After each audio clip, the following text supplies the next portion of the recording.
Next चलते हैं part number 4 की तरफ।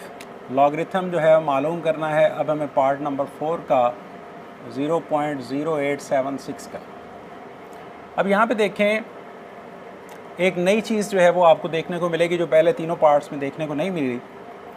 यहाँ पे भी उसी तरह से हमें पहले करैक्टरिस्टिक मालूम करना है, उसको लिखना है और उसके बाद डेसिमल प्लेस लगानी है और आगे जो है वो हमें उसका मैंटीसा लिखना है, यानी करैक्टरिस्टिक आगे डेसिमल आगे मैंटीसा। अब इस नंबर का करैक्टरिस्टिक कितना है? डेसिमल तो आपको नज़र आ रहा है, यहाँ पे ये डेसिमल लगा हुआ है। तो रेफरेंस पॉइंट होता है पहले नॉन ज़ीरो डिजिट के बाद, यानी 8 के बाद। अब डेसिमल और रेफरेंस पॉइंट के बीच में कितने डिजिट आ रहे हैं? 2, तो इसका करैक्टरिस्टिक 2 हो गया। और चूंकि रेफरेंस पॉइंट राइट पे चला गया है तो इसलिए ये 2 नेगेटिव का हुआ। अब रह गया मैंटीसा। मैंटीसा आपको मालूम करना है। मैंटीसा किस तरह से मालूम किया जाता है? रेफरेंस पॉइंट के लेफ़्ट और राइट के दोनों डिजिट्स को मिलाया जाता है और उनको उससे पीछे वाले राइट वाले डिजिट में देखा जाता है। तो इसको आप 87 को देखेंगे 6 के अंदर लॉगरिथमिक टेबल में, तो ये इसका मैंटीसा आया। और चूंकि पीछे डिफरेंस और कोई डिजिट नहीं है जिसका डिफरेंस मालूम किया जाए, तो मैंटीसा हमारा 9425 आएगा। अब ये हमारा आंसर आया है किसको यूज़ करते हुए? लॉगरिथमिक टेबल को यूज़ करते हुए। बट अक्सर स्टूडेंट्स क्या करते हैं, स्टूडेंट्स का तरीक़ाकार होता है कि वो इसको मालूम करते हैं कैलकुलेटर का यूज़ करते हुए। तो जब हम कैलकुलेटर का यूज़ करते हुए इसका आंसर निकालेंगे तो कैलकुलेटर से हमारा आंसर आएगा -1.05749 and up to so on.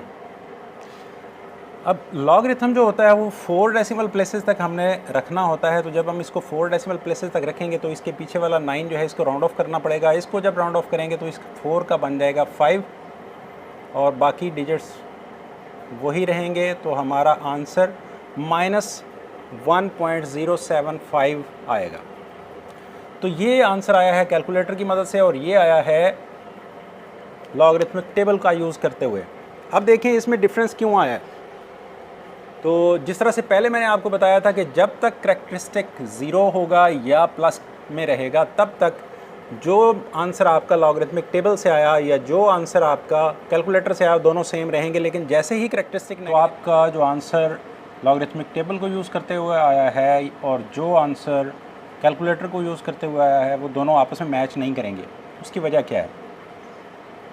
उसकी वजह ये है कि जब आप लॉगरिथमिक टेबल से इसको निकालते हैं तो वहाँ करैक्टरिस्टिक जो होता है वो आपका प्लस या माइनस दोनों हो सकते हैं, बट मैंटीसा जो है ये आपका ऑलवेज़ पॉजिटिव होता है। अब इस रकम, ये जो रकम लिखी हुई है इसका क्या मतलब है?